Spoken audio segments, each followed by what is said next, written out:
কিন্তু কবর থেকে কিন্তু আর কেউ আপনাকে রক্ষা করতে পারবে না। কবর থেকে আপনি চলে যাবেন, আর কোনোদিন কবর থেকে ফিরে আসতে পারবেন না। আপনজনরা যখন কবরের জগতে রওনা হয়ে যাবে, ওই কবরের জগতে রওনা হয়ে যাওয়ার পরে মানুষগুলা যখন আস্তে আস্তে চলে আসবে, তখন লাশটা বলবে, আমাকে কোথায় তোমরা নিয়ে যাও। লাশটা চিৎকার করবে আর বলবে, আমাকে তোমরা কোথায় নিয়ে যাও, কোথায় নিয়ে যাও। তখন মানুষগুলো আস্তে আস্তে যখন কবরের জগতে যাবে, কবরের সামনে যখন অবস্থান করবে, ওই সময় মানুষটা চিৎকার করবে আর বলবে, আমার সন্তান তুমি আমাকে কোথায় নিয়ে যাও, ও আমার আত্মীয় স্বজনরা তোমরা আমাকে কোথায় নিয়ে যাও, ও আমার বাবা, ও আমার ভাই তোমরা আমাকে কোথায় নিয়ে যাও। আমি এই ঘরে আর থাকবো না, একা একা থাকতে পারবো না। এই ঘর হলো অন্ধকার কবর, সব বিচ্ছুর ঘর, পোকামাকড়ের ঘর। একটা সময় যখন সকলে চলে আসবে, সন্তান যখন বাবার লাশটা নিয়ে কবরে নামবে, ওই সময় যখন সন্তান লাশটা রেখে যখন উঠে যাবে, ওই সময় লাশটা মনে করবে, হাইরে আমার সন্তান বুঝি আমার সাথে অবস্থান করবে কবরের জগতে। কিন্তু একটা সময় দেখা যায় সন্তানও আমাকে কবরে রেখে উঠে যাবে। তখন লাশ চিৎকার করে আর বলে, হাইরে আফসোস, কার জন্য বাড়ি বানাইলাম, কার জন্য ঘর বানাইলাম, কার জন্য এত সুন্দরভাবে আমি বাড়ি সাজাইলাম। রাত যখন গভীর হয়ে যাইত, সকল মানুষ ঘুমের ঘরে অবস্থান করত, কিন্তু আমি না ঘুমিয়ে, আমি আমার ডিউটি রেখে তারপরও 8 ঘন্টা 10 ঘন্টা বিদেশের বাড়িতে ডিউটি করার পরও অতিরিক্ত ওভারটাইম করেছি, আমার সন্তান যাতে করে সুখে থাকে, আমার বিবি যাতে করে সুখে থাকে, আমার আত্মীয় স্বজনরা যাতে করে খুশি থাকে, আমার মা যেন খুশি থাকে, সকলের জন্য আমি সব কিছু করলাম। কিন্তু আজকে আমি অন্ধকার কবরে একা একা কিভাবে থাকবো? তখন রূহটা কান্দে আর চিৎকার করে, ও বাবা, এই জন্যই আমি যে আগামীকাল পর্যন্ত দুনিয়াতে থাকবো এর কোনো গ্যারান্টি নাই। আল্লাহ বলেন, আইনামা তাকুনু ইউদরিকুমুল মাউতু ওয়ালাউ কুনতুম ফি বুরুজিম মুশাইয়াদা। মৃত্যু থেকে পালানোর জন্য তুমি যতই চেষ্টা করো না কেন, মৃত্যু কিন্তু তোমাকে পাকড়াও করবে। আল্লাহ আরেক আয়াতে বলেন, ফাইজা জাআ আজালুহুম লা ইস্তাখিরুনা সাআতাও ওয়া লা ইস্তাকদিমুন। মৃত্যুর ঘন্টা যখন বেজে যাবে, আজরাইল আলাইহিস সালাম এসে আধা ঘন্টা আগেও আপনাকে নেবে না, আধা ঘন্টা পরেও নেবে না। মৃত্যুর ঘন্টা যেই মুহূর্তে শুরু হবে, ঠিক সেই মুহূর্তে আজরাইল আলাইহিস সালাম আপনার সামনে, আমার সামনে এসে হাজির হয়ে যাবে। ওই সময় যদি আফসোস করে বলেন, ও ভাই আজরাইল, আমার কোটি টাকা আছে, আমার লাখ টাকা আছে, আমার বিশাল অট্টালিকা আছে, আমার অনেক অনেক সম্পদ আছে, সব কিছু নিয়ে হলেও আমাকে আধা ঘন্টা 1 ঘন্টার সময় দাও। আজরাইল বলবে, না না, আর 1 সেকেন্ড সময় দেওয়ার সুযোগ নাই। কারণ আল্লাহ তাআলা তোমাকে 60 বছরের জিন্দেগি দিয়েছিলেন, আল্লাহ তাআলা তোমাকে 80 বছরের জিন্দেগি দিয়েছিলেন, আল্লাহ তাআলা তোমাকে 100 বছরের জিন্দেগি দিয়েছিলেন, সব কিছু দিয়েছিলেন। একমাত্র তোমাকে সুযোগ দিয়েছিলেন আল্লাহ তাআলা, যাতে করে তুমি পরিবর্তন হয়ে যাও। পরিবর্তন না হওয়ার কারণে আমি অনন্ত অসীম কাল, খালিদিনা ফিহা আবাদা, অনন্ত অসীম কাল পর্যন্ত জাহান্নামের আগুনে জ্বলতে হবে। ভিতরে আছে, তাদের দ্বারা কোনোদিন কোনো গুনার কাজ হবে না। যেই কাজই করে সর্ব অবস্থায় যদি সে আল্লাহকে স্মরণ করে, আল্লাহকে ভয় করে, তাহলে তার ভিতরে আর কোনোদিন শয়তানের ধোঁকা কি জিনিস এটা পড়বে না। আল্লাহ পাক রব্বুল আলামিন বলেন, ইয়া আইয়ুহাল্লাযীনা আমানুত্তাকুল্লাহ, হে ঈমানদারগণ, আমি আল্লাহকে ভয় করো, হাক্কা তুকাতিহি, ভয় করার মতো ভয় করো, ওয়ালা তামুতুন্না ইল্লা ওয়া আনতুম মুসলিমুন, মুসলমান না হয়ে তুমি মৃত্যুবরণ করিও না। আমরা মুসলমান, ঈমানদার, তারপরও বলছেন যে আমরা মুসলমান না হয়ে যেন মৃত্যুবরণ করি, ভয় করার মতন ভয় করতে হবে। মুসলমান যদি আল্লাহকে ভয়, মুসলমান হওয়ার পরেও যদি আল্লাহ তাআলা কোরআনের মধ্যে বলেন যে মুসলমান না হয়ে মৃত্যুবরণ করার জন্য, তো বোঝা গেল আমরা এখনো পূর্ণাঙ্গ মুসলমান হইতে পারি নাই। পূর্ণাঙ্গ মুসলমান যদি হইতে পারতাম, অবশ্যই আমার ভিতরে গুনাহ কি জিনিস এটা আমার ভিতরে প্রবেশ করতো না। আজকে মানুষের ভিতরে জাহেল, মূর্খতা মানুষের ভিতরে প্রবেশ করেছে। আজকে একটা সন্তান তার বাবাকে ভয় করে না, একটা সন্তান তার মাকে বই করে না, একটা ছাত্র তার উস্তাদকে বই করে না, একজন শিক্ষক সে তার আদর্শের উপরে না থাকার কারণে, আল্লাহ তাআলাকে ভয় না করার কারণে তার আদর্শের ভিতরে থাকতে পারে না। আমাদের ভিতরে ভয় নাই। ভয় যদি থাকতো আমরা গুনাহ করতে পারতাম না। ভয় থেকে আমাদেরকে সরে যেতে হবে। আল্লাহ তাআলা বলেন, হে ঈমানদারগণ, তোমরা ভয় করো, ভয় করার মতো ভয় করো। এই জন্য দেখেন আজকের পরিবেশটা কীরকম হয়ে গেল। আজকের এমন একটা পরিবেশ বাংলাদেশের মধ্যে পরিবেশ শুরু হয়েছে, গোটা পৃথিবীর দিকে লক্ষ্য করলে দেখা যায় আজ গোটা পৃথিবীর মানুষের ভিতরে একটা ভয় কি জিনিস এটা তাদের ভিতরে নেই। আল্লাহ তাআলা বলেন, হে ঈমানদারগণ, তোমরা ভয় করার মতো ভয় করো। ভয় না করলে দুনিয়া তো শান্তি পাবে না, আখিরাত তো শান্তি পাবে না। ভয় না করার কারণে আজকে একটা সন্তান তার বাবাকে আদর্শ বাবা হিসাবে মেনে নিতে পারে না। আজকে যদি আমার সন্তানকে যদি আমি প্রাথমিক অবস্থায় তাকে সুশিক্ষায়, কোরআনী শিক্ষায় তাকে যদি আমি শিক্ষিত করতাম, এই সন্তান বড় হয়ে বাবাকে আঘাত করতো না, এই সন্তান মাকে আঘাত করতো না, এই সন্তান তার বড় ভাইকে কষ্ট দিত না। আমাদের ভিতরে কোরআনী শিক্ষা নাই, একদম নাই। কোরআনী শিক্ষা যদি প্রাথমিক অবস্থায় আমার সন্তানকে, আমার মেয়েকে, আমার আত্মীয় স্বজন তাদেরকে আমি দিতাম, তাহলে অবশ্যই বড় হয়ে ওই সন্তান আদর্শ বাবা, আদর্শ সন্তান হিসাবে গড়ে উঠত। আজকে পৃথিবীর দিকে লক্ষ্য করলে দেখা যায়, পৃথিবীর কথা কি বলবো, আজকে দেখেন বাংলাদেশের ভিতরে কি অবস্থা শুরু হয়েছে। গতকালকের নিউজ আপনারা সকলেই অবগত আছেন। বর্তমান ইন্টারনেটের যুগ, বর্তমান ফেসবুকের যুগ। যুব সমাজ, এমন কোনো মানুষ নেই যুবকদের মধ্যে যাদের কাছে মোবাইল নেই। প্রত্যেকের কাছে মোবাইল আছে, সকলেই অবগত আছেন, ফেসবুকের মাধ্যমে সব কিছু জানেন। গতকালকের নিউজ, একটা সন্তান বগুড়ার, এই সন্তান তার মাকে প্রত্যেক দিনই তাকে মাকে ডিস্টার্ব করত। সে আলিয়া মাদ্রাসায় পড়ে।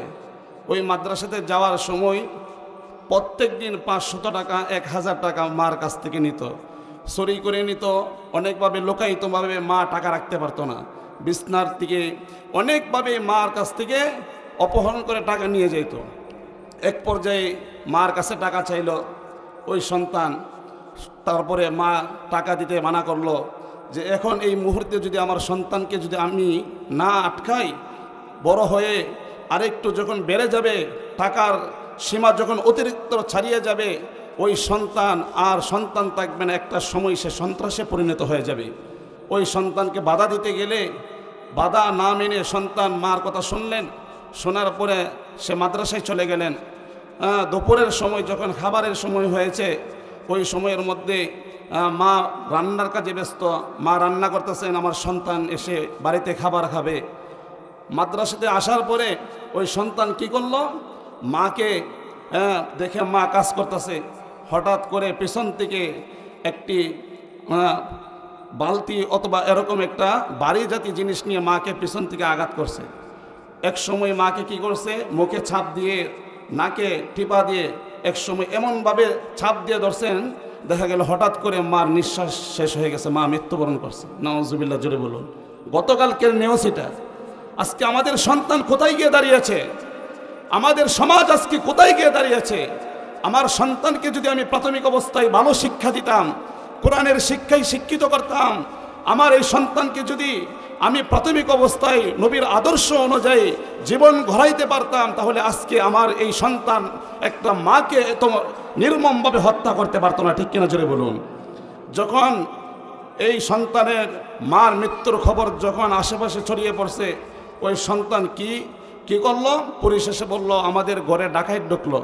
ফেসবুকে সে স্ট্যাটাস দিল, বগুড়ার সন্তান স্ট্যাটাস দিল যে আমার বাড়িতে ডাকাত ঢুকছিল, আমার মাকে আঘাত করে আমাদের যা কিছু আছে যাবতীয় আসবাবপত্র সব কিছু ছিনিয়ে নিয়ে গেছে।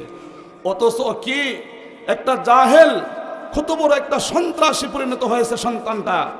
মাকে হত্যা করছে, তারপরে আবার ওই মাকে সে ফ্রিজের ভিতরে আবদ্ধ করে রেখেছিল। বলেন নাউজুবিল্লাহ।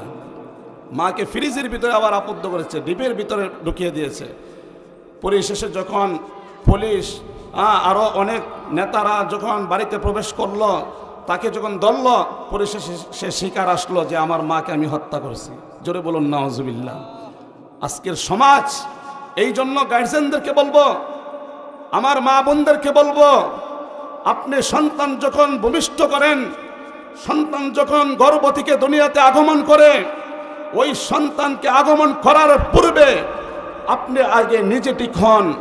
আপনার সন্তানকে পেটে ধারণ করে যদি আপনি টেলিভিশনের কাজ করেন, বেপরদা অবস্থায় চলাফেরা করেন, আপনি যদি অবৈধভাবে মিলামেশা করেন মানুষের সাথে, আপনার সন্তান যখন পেট থেকে বের হবে, ওই সন্তান কখনো ভালো সন্তান হবে না। ঠিক কিনা জোরে বলুন। ভালো সন্তান হওয়ার লক্ষণ, ভালো সন্তান হওয়ার মাধ্যম হচ্ছে একমাত্র কোরআনী শিক্ষায় শিক্ষিত হওয়া। মাকে 5 ওয়াক্ত নামাজ পড়তে হবে, বাবাকে নামাজ পড়তে হবে, আল্লাহর কাছে দোয়া করতে হবে, আল্লাহ আপনি আমাকে একটা নেককার সন্তান দান করুন, ভালো সন্তান দান করুন। আপনি যদি সর্ব অবস্থায় টেলিভিশন সামনে রেখে বসে থাকেন, আর মা বোনেরা আপনারা যদি বেপরদা অবস্থায় চলেন, তাহলে আপনার সন্তান কি দুনিয়াতে আগমন করবে এটা আপনি নিজে জেনে নেন। সকলের কাছে অনুরোধ করব, আপনার আল্লাহকে ভয় করুন। এই জন্য আল্লাহ তাআলা বলেন, ইয়া আইয়ুহাল ইনসানু মা গররাকা বিরাব্বিকাল কারীম। আল্লাহ পাক রব্বুল আলামিন বলেন, হে মানুষ, তোমাদেরকে কারীম রব থেকে কে ফিরাইলো? আমি আল্লাহ থেকে তোমাকে কে দূরে সরাইলো? আমি না চাইতে আমি আল্লাহ পাক রব্বুল আলামিন তোমাকে 2টি হাত দান করলাম এত সুন্দরভাবে। জোরে বলুন সুবহানাল্লাহ। তুমি না চাইতে আমি আল্লাহ তাআলা 3.5 হাত বডি দান করলাম। তোমার চোখের জায়গায় চোখ রাখলাম, পায়ের জায়গায় পা রাখলাম, তোমার সুন্দর একটা চেহারা আমি আল্লাহ তাআলা দান করলাম, জবান দান করলাম, যেই জবান দিয়ে আমি সুন্দর সাবলীল ভাষায় কথা বলতে পারি। এই সুন্দর ভাষায় কথা বলার শক্তি আমার আল্লাহ তাআলা দান করলেন। আমার আল্লাহ তাআলা বলেন, হে বান্দা, দুনিয়াতে তুমি না চাইতেই আমি আল্লাহ তাআলা তোমাকে এত সুন্দর গঠন দিয়ে তোমাকে আমি সৃষ্টি করলাম। তোমার মায়ের গর্ভে থাকা অবস্থায় তোমাকে আমি নাপাক পর্যন্ত লাগাইনি। তোমার মার রেহেমের নারের সাথে আমি তোমার মিটারটা আমি ফিট করে দিয়েছি। আমি আল্লাহ পাক রব্বুল আলামিন। তুমি দুনিয়াতে আগমন করার পরে তোমার কোনো অস্তিত্ব ছিল না, তুমি অস্তিত্বহীন হয়েছিলা। তোমার বাড়ি ছিল না, তোমার গাড়ি ছিল না, তোমার কোনো ঠিক ঠিকানা ছিল না। আমি আল্লাহ পাক রব্বুল আলামিন তোমাকে এত সুন্দর হাত দান করলাম, এত সুন্দর জবান দান করলাম, এত সুন্দর চক্ষু দান করলাম, এত সুন্দর পা দান করলাম। তোমার হাত ছিল, হাতটা চলার মতন কোনো শক্তি ছিল না। তোমার পা ছিল, পা দিয়ে হাঁটার মতন শক্তি তোমার ছিল না। তোমাকে 2টি চোখ দান করলাম। এই চোখ দিয়ে তুমি শুধু তোমার মার দিকে তাকিয়ে থাকতে, তোমার বাবার দিকে তাকিয়ে থাকতে, তোমার বোনের দিকে তুমি তাকিয়ে থাকতে, তোমার আত্মীয় স্বজনের দিকে তুমি তাকিয়ে থাকতে। আর তুমি যখন পেটে খিদা লাগতো, তুমি ওই সময় কান্নাকাটি করতে, চিৎকার করতে, ইচ্ছা করলেই তুমি কথা বলার শক্তি তোমার ছিল না। তুমি যখন একটু বড় হয়েছো বান্দা, আমি আল্লাহ তাআলা তোমাকে কথা বলার শক্তি দান করেছি, তোমার হাত চলার মতন শক্তি দান করেছি।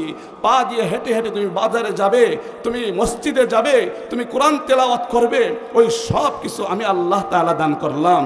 তোমাকে সব কিছু আমি আল্লাহ তাআলা দান করলাম। বান্দা, তুমি আমাকে বলে গেলে, আজকে তুমি নায়কের জন্য পাগল, খেলোয়াড়ের জন্য পাগল, তুমি আজকে মোবাইলের জন্য পাগল, তুমি পরনারীর জন্য পাগল, আজকে তুমি জিনার জন্য পাগল হয়ে গিয়েছো, টেলিভিশন দেখার জন্য তুমি পাগল হয়ে গিয়েছো। অথচ যেই নায়কের জন্য পাগল, বান্দা, এই নায়ক তো তোমার 2টি চোখ বানায়নি। এই বান্দা, তোমার ওই নায়ক তো তোমার 2টি হাত বানায়নি। ইয়া আইয়ুহাল ইনসান, আল্লাহ বলে, হে মানুষ, ইনসান মা বিরব্বিকাল কারীম, তোমাকে কে বানাইল, কে বিরত করলো আমি কারীম রব থেকে? আমি আল্লাহ তাআলা ইচ্ছা করলে বান্দা তুমি যখন ছোট ছিলা, ওই সময় ইচ্ছা করলে তোমার একটা পা আমি ল্যাংড়া করে দিতাম, তোমার একটি চোখ অন্ধ করে দিতাম। তুমি না চাইতে আমি আল্লাহ তোমাকে এত সুন্দর করে বানিয়েছি, এত সুন্দর গঠন দিয়ে আমি বানিয়েছি। ও বান্দা, এখনো সময় আছে, আমি আল্লাহকে ভয় করো, আমি আল্লাহকে ভয় করো, আমি আল্লাহকে ভয় করো। দুনিয়া কিছুই না বাবা, এই দুনিয়া হলো ক্ষণস্থায়ী দুনিয়া। পরকালের জগৎ অনন্ত অসীমকাল, ওই জগতে আমাকে আপনাকে থাকতে হবে। এই দুনিয়ার ক্ষণস্থায়ী জিন্দগি পেয়ে আমি বাড়ি সাজাইলাম, ঘর সাজাইলাম, সংসার সাজাইলাম, আমার সব কিছু ঠিক করলাম। এই বাড়ি সাজাইতে গিয়ে এত সুন্দর বিল্ডিং, এত সুন্দর টাইলস, এত সুন্দর এসি, সব কিছু আমি লাগাইলাম আমার আরাম আয়েশের জন্য। আজও কি আমি চিন্তা করেছি আমার 50 বছর অতিবাহিত হয়ে গিয়েছে, আমার 100 বছর অতিবাহিত হয়ে গিয়েছে, আমার 10 বছর 11 বছর 12 বছর থেকে আমি বালেকে পরিণত হয়েছি, আমার উপর নামাজ ফরজ ছিল। আমি কি আজও চিন্তা করেছি আমার যে 15টা বছর অতিবাহিত হয়ে গেল, আমার যে 20টা বছর অতিবাহিত হয়ে গেল, আমি আল্লাহর কাছে কি নিয়ে যাব, কি জবাব দিব? আমি বাড়ি সাজাইলাম, ঘর সাজাইলাম, সব কিছু সাজাইলাম, মেয়েকে বিবাহ দিব, আমি বাড়িটা সুন্দরভাবে চতুর্দিকে সাজিয়ে দিলাম যে আমার মেয়ের জামাই আসবে, মেয়ের জামাই এসে যদি খারাপ লক্ষণ দেখে তাহলে তো সে আমার বাড়িতে থাকবে না। মেয়ের চিন্তা করলাম, সন্তানের চিন্তা করলাম, সব কিছু আমি চিন্তা করলাম। আজও কি আমি চিন্তা করেছি আমার কবরের জগৎ কেমন হবে? আমার কবরে তো আমার সন্তান যাবে না, আমার আত্মীয় স্বজন যাবে না, আমার কেউ যাবে না। রাত যখন গভীর হয়ে যায়, সুবহে সাদিক যখন উদিত হয়ে যায়, আমি আজান শুনি, তারপর আমি ঘর থেকে বের হয়ে যাই, আমি রিজিকের তালাশে গাড়ি চালাবো, গাড়ির ভিতরে তেল ভরতে হবে, আমি পুকুরে মাছ ধরতে হবে, আমার রিজিকের জন্য, খাবারের জন্য আমি চিন্তা করলাম, এত কষ্ট করলাম। আমি একমাত্র চিন্তা করলাম আমার সন্তানের জন্য, আমার সন্তান কি খাবে, আমার পরিবার কি পরিধান করবে, আমার মেয়ে কিভাবে চলাফেরা করবে, সকলের চিন্তা করলাম। ও মুরব্বী বাবা, আজও কি আমি চিন্তা করেছি আমার কবরে আমার সন্তান যাবে না? আমি যখন এই মুহূর্তে মৃত্যুবরণ করব, মৃত্যুবরণ করতে দেরি হবে। আমি যেই বাড়ি এত কষ্ট করে বানাইলাম, এসি লাগাইলাম, টাইলস করলাম, সুন্দরভাবে সাজাইলাম, এই ঘর থেকে মুহূর্তের মধ্যে আমার সন্তানগুলা বের করে দিবে। আমাকে টাইসের মধ্যে আধা ঘন্টা, 1 ঘন্টা, 2 ঘন্টা, একদিন, সর্বোচ্চ 2 দিন আমাকে টাইসের মধ্যে শোয়াইবে। তারপরে আমাকে অটোমেটিক আমার ঘর থেকে আমার আত্মীয় স্বজনরা, আমি যার জন্য পাগল হয়েছিলাম, যার জন্য রিজিকের তালাশে আমি রাতকে দিন বানাইলাম, দিনকে রাত বানাইলাম, বছর কি বছর বিদেশের বাড়িতে আমি অবস্থান করলাম, না জানে আমার সন্তান কষ্ট করবে, না জানে আমার পরিবার কষ্ট করবে, না যেন আমার আত্মীয় স্বজন কষ্ট করবে, এই চিন্তায় আমি লিপ্ত হয়ে সর্ব অবস্থায় আমি শুধু কষ্টই করলাম, কষ্টই করলাম। কিন্তু আজ আমার খবরের জগতে কে থাকবে? আমি যখন মৃত্যুবরণ করব, মৃত্যুবরণ করতে 1 সেকেন্ড দেরি হবে না, আমার আপনজনরা চতুর্দিকে পাগল হয়ে যাবে, মসজিদের মাইকে এলান হয়ে যাবে, এমুকে দুনিয়াতে নাই। এখন এই সময় তাড়াতাড়ি খন্তি নিয়াও, কোদাল নিয়াও, দা নিয়ে বাঁশ কাটো, তাড়াতাড়ি গরম পানি করো, তাড়াতাড়ি হাটিয়ানা তৈরি করো। সকলেই যার যার কাজে ব্যস্ত হয়ে যাবে, সকলে একে একে ঘর থেকে আমাকে বের করে দিবে, আস্তে আস্তে আমাকে গরম পানি দিয়ে গোসল করাইবে। গোসল করানোর পরে আমার সন্তানগুলো আমার হাঁটির মধ্যে ধরবে, আমার বাতিজা, আমার আত্মীয় স্বজন সকলে হাঁটিয়ার মধ্যে ধরবে। আজও কেউ বলবে না যে আমার বাবা মৃত্যুবরণ করেছে, আমার জন্য কত কষ্ট করেছে, আমার বাবাকে আমি যাইতে দিব না। ও মুরব্বী বাবা, 80 বছর অতিবাহিত হয়েছে। একদিন একটা সময় এমন ছিল, আমি নৌজওয়ান ছিলাম, আমার হাতটা সঠিকভাবে চলতো, এই পা দিয়ে আমি বদল বাজারে হাঁটতে যাইতাম, আমি এই পা দিয়ে নন্দনপুর বাজারে হেঁটে হেঁটে যাইতে পারতাম, এই পা দিয়ে আমি সোহেলপুর ওয়াজ মাহফিলে আমি যাইতে পারতাম।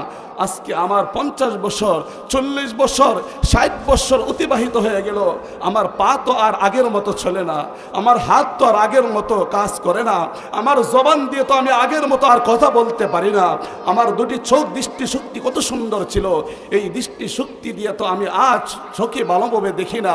আল্লাহ বলেন, ও বান্দা, তুমি যখন দুনিয়াতে আগমন করেছিলে তোমার দৃষ্টি শক্তি ছিল, কার্যকারিতা ছিল না, তোমার শ্রবণ শক্তি ছিল, ওই শ্রবণ শক্তি দিয়ে তোমার মা যখন তোমাকে ডাক দিত তুমি শুনতে পারতা না, তোমার জবান ছিল, জবান দিয়ে কথা বলতে পারতা না।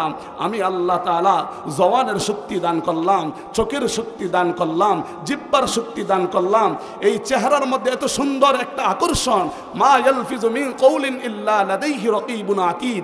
আল্লাহ বলেন তুমি যা কিছু বলবা তোমার জবান দিয়ে সব কিছু আতিক লিখিত অবস্থায় থাকবে, সংরক্ষিত থাকবে আল্লাহর কাছে। আল্লাহ বলেন এই জবান দিয়ে 360টা স্বাদ গ্রহণ করার মতো আমি আল্লাহ তাআলা তোমার জিহ্বার মধ্যে মধ্যে দান করলাম। এই জিহ্বার মধ্যে আমি কোনটা মজা, কোনটা তিতা, কোনটা মিষ্টি সব কিছু আমি অনুভব করতে পারি এই জিহ্বার মাধ্যমে। আল্লাহ বলেন, বান্দা তুমি কি একটু লক্ষ্য করো না এই জিহ্বাটা তোমাকে কে দান করলো, তোমাকে এই শক্তিটা কে দান করলো? বান্দা, ও বান্দা, তুমি না চাইতে এই দুনিয়ার সব কিছু আমি আল্লাহ তাআলা দান করলাম, তারপরও আজ তুমি নামাজ পড়ো না, তুমি রোজা রাখো না। আজকে এত সুন্দর মাহফিল, এত সুন্দর মজমা, এই মজমার মধ্যে তুমি আসার তোমার শক্তি নাই। ও বান্দা, তুমি বলো তোমার সময় নাই, তোমার সময় নাই, একদিন সময় পুড়িয়ে যাবে, আর ইচ্ছা করলে তুমি সুযোগ পাইবা না। আল্লাহ হাসরের ময়দানে যখন আমাদের কাছে আমলনামা পেশ করবেন, আল্লাহ বলেন, মা লিহাযাল কিতাব লা ইউগাদিরু সগীরাতাও ওয়ালা কাবীরাতান ইল্লা আহসাহা। বান্দা যখন হাসরের ময়দানে আমলনামা পাবেন, আমলনামা যখন বাম হাতে চলে আসবে, বান্দা আফসোস করবে, মা লিহাযাল কিতাব লা ইউগাদিরু সগীরা ওয়ালা কাবীরাতান ইল্লা আহসাহা ওয়া ওয়াজাদু মা আমিলু হাদিরা। ও আল্লাহ, ইয়া লাইতাহা কানাতিল কাদিয়া মা আগনা আন্নি মালিয়া হালাকা আন্নি সুলতানিয়া খুযুহু ফাগুল্লু সুম্মাল জাহিমা সাল্লু। হাসরের ময়দানে বান্দার আমলনামা যখন বাম হাতে এসে যাবে, বান্দা তখন আফসোস করবে, আল বলবে, মা লিহাযাল কিতাব, এ কেমন কিতাব যেই কিতাবের মধ্যে ছোট বড় শিরকি বেদাতি প্রকাশ্যে গোপনে যা কিছু আছে সব কিছু এই কিতাবের মধ্যে সংরক্ষিত। আমি রাতের গভীরে কার সাথে খারাপ আচরণ করেছিলাম, রাতের গভীরে আমি সকলে ঘুমিয়ে পড়েছি, কিন্তু আমি মোবাইলের মাধ্যমে আমি জিনার কাজ করেছি, আমি টেলিভিশনের মাধ্যমে খারাপ কাজ করেছি, আমি অন্য নারীদের সাথে আমি জিনার কাজ করেছি রাতের গভীরে। বান্দাকে আল্লাহ লক্ষ্য করে বলবেন, বান্দা এই সব কিছু তুমি করেছো কিনা? বান্দা অস্বীকার যাবে। আল্লাহ বলবেন ফেরেশতাকে, হে ফেরেশতা, বান্দার জবানটাকে বন্ধ করে দে। বান্দার জবান বন্ধ হয়ে যাবে। এবার বান্দার হাত সাক্ষী দিবে, বান্দার চোখ সাক্ষী দিবে, বান্দার পা সাক্ষী দিবে, বান্দার অঙ্গ প্রত্যঙ্গ সব কিছু সাক্ষী দিবে। আল্লাহ বলবেন, হাত্তা ইজা মা জা উহা শাহিদা আলাইহিম সামউহুম ওয়া আবসারুহুম ওয়া জুলুদুহুম বিমা কানু ইয়ামালুন। বান্দার হাত তখন সাক্ষী দিবে বান্দার বিরুদ্ধে, বান্দার পা সাক্ষী দিবে বান্দার বিরুদ্ধে, বান্দার জবান বন্ধ হয়ে যাবে, বান্দার দুটি চোখ আল্লাহর কাছে সাক্ষী দিবে বান্দার বিরুদ্ধে। তখন বান্দা ওই সময় লক্ষ্য করে বলবে, ওয়াকালু লিজুলুদিহিম লিমা শাহিদতুম আলাইনা, হে আমার চামড়া, আজও তুমি আমার বিরুদ্ধে সাক্ষী দিলে, অথচ এই চামড়ার জন্য আমরা কি না করি। আমার সুন্দর চেহারাটাকে সাজানোর জন্য আমি সোনো দেই, ফেয়ার লাভলি ব্যবহার করি, আমি পাউডার ব্যবহার করি, তেল ব্যবহার করি, কত সুন্দর রাখার জন্য বিভিন্ন আইটেমের ফেস ওয়াশ আমি ব্যবহার করি, আমার এই সুন্দর চেহারাটা যেন আরও সুন্দর থাকে। আমার চেহারার মধ্যে যদি একটু ময়লা পড়ে যায়, তখন আমি আফসোস করি আমার চেহারাটা বদলি হয়ে গিয়েছে। রৌদ্রের মধ্যে যখন আমি অবস্থান করি, আমি বলি, আরে আমার চেহারাটা তো পুড়ে গিয়েছে। তখন আমি কত কিছু ব্যবহার করি। ওই সময় আল্লাহ তাআলা বান্দাকে যখন জবান বন্ধ করে দিবে, একটা সময় বান্দার চামড়া সাক্ষী দিবে, তখন বলবে, ওয়াকালু লিজুলুদিহিম লিমা শাহিদতুম আলাইনা। বান্দা বলবে, হায়রে আমার চামড়া, তুমিও কি আজ আমার বিরুদ্ধে সাক্ষী দিলে? তখন আফসোস করতে পারবেন, আর লাভ হবে না, লাভ হবে না। ও বাবা, এই দুনিয়া হলো চিরস্থায়ী না, এটা হলো ক্ষণস্থায়ী দুনিয়া। পরকালের জগৎ হলো অনন্ত অসীমকালের জন্য। আল্লাহ বলেন, এই অল্প দুনিয়াতে আমি তোমাকে অল্প দিনের হায়াত দিয়ে পাঠিয়েছি। অল্প দিনের হায়াত যখন শেষ হয়ে যাবে, তখন তুমি অনন্ত অসীমকাল ওই জগতে পাড়ি দিতে হবে। ওই জগতের শুরু আছে আর শেষ নাই। বাবারে, কবরের জগতে শুরু আছে আর শেষ নাই। ওই জগৎ থেকে কিন্তু আর আপনি ইচ্ছা করলে পার পাবেন না। আপনি যখন বুদলের বাড়িতে, বদলের বাজারে যখন বিপদে পড়ে যাবেন, আপনার বাবাকে কল দিলে বাবা দৌড়াইয়া যাবে আপনাকে রক্ষা করার জন্য। আপনার ভাইকে যখন আপনি ফোন দিবেন, আপনার ভাই আপনাকে পাগলের মতো দৌড়াইয়া যাবে আপনাকে রক্ষা করার জন্য। কিন্তু কবর থেকে কিন্তু আর কেউ আপনাকে রক্ষা করতে পারবে না। কবর থেকে আপনি চলে যাবেন, আর কোনোদিন কবর থেকে ফিরে আসতে পারবেন না। আপনরা যখন কবরের জগতে রওনা হয়ে যাবে, ওই কবরের জগতে রওনা হয়ে যাওয়ার পরে মানুষগুলা যখন আস্তে আস্তে চলে আসবে, তখন লাশটা বলবে আমাকে কোথায় তোমরা নিয়ে যাও। লাশটা চিৎকার করবে আর বলবে আমাকে তোমরা কোথায় নিয়ে যাও, কোথায় নিয়ে যাও। তখন মানুষগুলো আস্তে আস্তে যখন কবরের জগতে যাবে, কবরের সামনে যখন অবস্থান করবে, ওই সময় মানুষটা চিৎকার করবে, চিৎকার করবে আর বলবে আমার সন্তান তুমি আমাকে কোথায় নিয়ে যাও, ও আমার আত্মীয় স্বজনরা তোমরা আমাকে কোথায় নিয়ে যাও, ও আমার বাবা, ও আমার ভাই তোমরা আমাকে কোথায় নিয়ে যাও। আমি এই ঘরে আর থাকবো না, একা একা থাকতে পারবো না। এই ঘর হলো অন্ধকার কবর, সব বিচ্ছুর ঘর, পোকামাকড়ের ঘর। একটা সময় যখন সকলে চলে আসবে, সন্তান যখন বাবার লাশটা নিয়ে কবরে নামবে, ওই সময় যখন সন্তান লাশটা রেখে যখন উঠে যাবে, ওই সময় লাশটা মনে করবে হাইরে আমার সন্তান বুঝি আমার সাথে অবস্থান করবে কবরের জগতে। কিন্তু একটা সময় দেখা যায় সন্তানও আমাকে কবরে রেখে উঠে যাবে। তখন লাশ চিৎকার করে আর বলবে, আর বলে হাইরে আফসোস, কার জন্য বাড়ি বানাইলাম, কার জন্য ঘর বানাইলাম, কার জন্য এত সুন্দরভাবে আমি বাড়ি সাজাইলাম। রাত যখন গভীর হয়ে যাইত, সকল মানুষ ঘুমের ঘরে অবস্থান করত, কিন্তু আমি না ঘুমিয়ে আমি আমার ডিউটি রেখে তারপরও 8 ঘন্টা 10 ঘন্টা বিদেশের বাড়িতে ডিউটি করার পরও অতিরিক্ত ওভারটাইম করেছি আমার সন্তান যাতে করে সুখে থাকে, আমার বিবি যাতে করে সুখে থাকে, আমার আত্মীয় স্বজনরা যাতে করে খুশি থাকে, আমার মা যেন খুশি থাকে, সকলের জন্য আমি সব কিছু করলাম। কিন্তু আজকে আমি অন্ধকার কবরে একা একা কিভাবে থাকবো? তখন রূহটা কান্দে আর চিৎকার করে, চিৎকার করে, ও বাবা এই জন্যই আমি যে আগামীকাল পর্যন্ত দুনিয়াতে থাকবো এর কোনো গ্যারান্টি নাই। আল্লাহ বলেন আইনামা তাকুনু ইউদরিকুমুল মাউতু ওয়ালাউ কুনতুম ফি বুরুজিম মুশাইয়াদা। মৃত্যু থেকে পালানোর জন্য তুমি যতই চেষ্টা করো না কেন, মৃত্যু কিন্তু তোমাকে পাকড়াও করবে। আল্লাহ আরেক আয়াতে বলেন ফাইজা জাআ আজালুহুম লা ইস্তাখিরুনা সাআতাও ওয়া লা ইস্তাকদিমুন। মৃত্যুর ঘন্টা যখন বেজে যাবে, আজরাইল আলাইহিস সালাম এসে আধা ঘন্টা আগেও আপনাকে নেবে না, আধা ঘন্টা পরেও নেবে না। মৃত্যুর ঘন্টা যেই মুহূর্তে শুরু হবে, ঠিক সেই মুহূর্তে আজরাইল আলাইহিস সালাম আপনার সামনে আমার সামনে এসে হাজির হয়ে যাবে।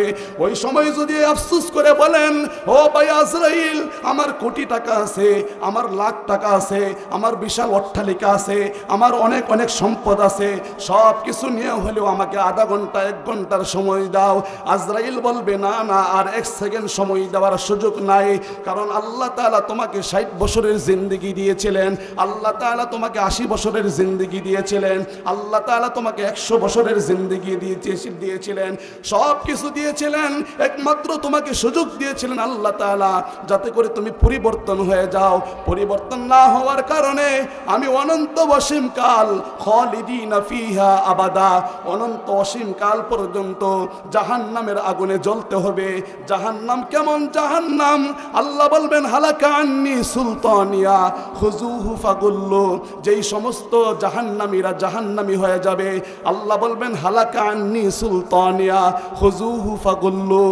আযাবের ফেরেশতাদেরকে বলবে খুজু, তাকে ধরো, পাকড়াও করো, ফাগুল্লু, তাকে নিক্ষেপ করো, সুম্মাল জাহিমা সাল্লু, তাকে এমন ভাবে নিক্ষেপ করো সে ওই কুয়ার মধ্যে নিক্ষিপ্ত হয়ে যাবে। সুম্মাল জাহিমা সাল্লু সুম্মা ফি সিলসিলাতিন যারউহা 70 যিরাআন ফাসলুকু। যখন কুয়ার মধ্যে নিক্ষেপ করবে, নিক্ষেপ করা মাত্রই 70 গজ মাটির নিচে অবস্থান করবে। ওই সময় যদি আপনি চিৎকার করেন আল্লাহ আমাকে বাঁচাও, আল্লাহ বলবেন না না, বান্দা তোকে বড় মোহাব্বত করে আমি আল্লাহ বানাইলাম, বড় মোহাব্বত করে তোরে আমি সাজাইলাম। ফেরেশতাকে আমি বলেছিলাম ফেরেশতা আমার বান্দার হাতটা বানা, আমার বান্দার পাটা বানা, আমার বান্দার চোখটা বানা, আমার বান্দার সব কিছু বানা, কিন্তু আমার বান্দার চেহারাটা বানাইস না। এই চেহারাটা আমি আল্লাহ তাআলা বানাইব। কেন বানাইব? এই বান্দা যখন কুদরতি কপাল দিয়ে আমি আল্লাহর পায়ে যখন সিজদা করবে, সিজদা করতে দেরি হবে, আমার বান্দা খারাপ কাজ করেছে, আমার বান্দা গুনাহ করেছে, ওই গুনার সাথে সাথে আমি আল্লাহ তাআলা মাফ করে দিব। জোরে বলেন সুবহানাল্লাহ। এই জন্য এই দুনিয়া হলো ক্ষণস্থায়ী দুনিয়া, চিরস্থায়ী দুনিয়া হলো পরকালের জগৎ।